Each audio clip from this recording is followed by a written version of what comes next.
जय श्री कृष्णा। आज हम सुनेंगे कार्तिक मास की आहोई अष्टमी व्रत की पौराणिक कथा। कार्तिक मास के कृष्ण पक्ष की अष्टमी तिथि को माताएं अपनी संतान की लंबी आयु और उज्जवल भविष्य के लिए व्रत रखती हैं। इस दिन माताएं अपनी संतान के लिए निर्जला व्रत रखती हैं और माता आहोई से प्रार्थना करती हैं कि उनकी संतान के ऊपर किसी भी तरह की समस्या न आए और वह खुशहाल जीवन जिए। आहोई अष्टमी के दिन विधिवत पूजा करने के साथ साथ इस कथा का पाठ अवश्य करना चाहिए। ऐसा करने से व्रत का फल पूर्ण मिलता है। जानिए, आइए सुनते हैं आहोई अष्टमी की संपूर्ण व्रत कथा। कथा इस प्रकार है।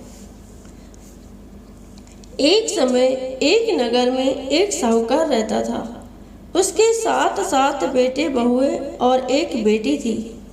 दीपावली से कुछ दिन पहले उसकी बेटी अपनी भाभीयों संग घर की लिपाई के लिए जंगल से साफ मिट्टी लेने गई।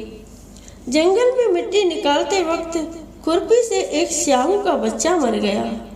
इस घटना से दुखी होकर श्याहू की माता ने साहूकार की बेटी को कभी भी मां न बनने का शाप दे दिया। उस शाप के प्रभाव से साहूकार की बेटी का कोख बंध गया।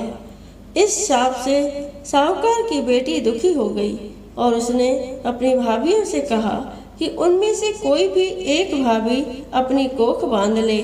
ननद की बात सुनकर सबसे छोटी भाभी तैयार हो गई।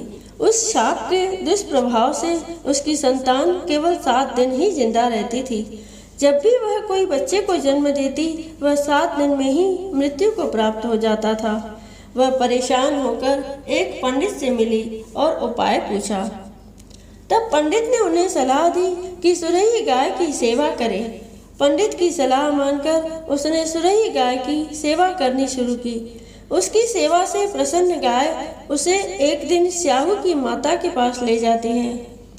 रास्ते में गरुड़ पक्षी के बच्चे को सांप मारने वाला होता है, लेकिन साहूकार की छोटी बहू सांप को मारकर गरुड़ पक्षी के बच्चे को जीवन दान देती है। तब तक उस गरुड़ पक्षी की मां आ जाती है।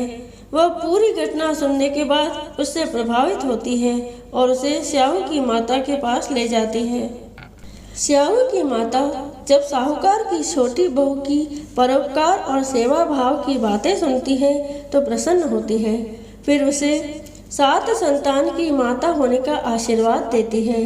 आशीर्वाद के प्रभाव से साहूकार की छोटी बहू को 7 बेटे होते हैं, जिससे उसकी 7 बहुएं होती हैं।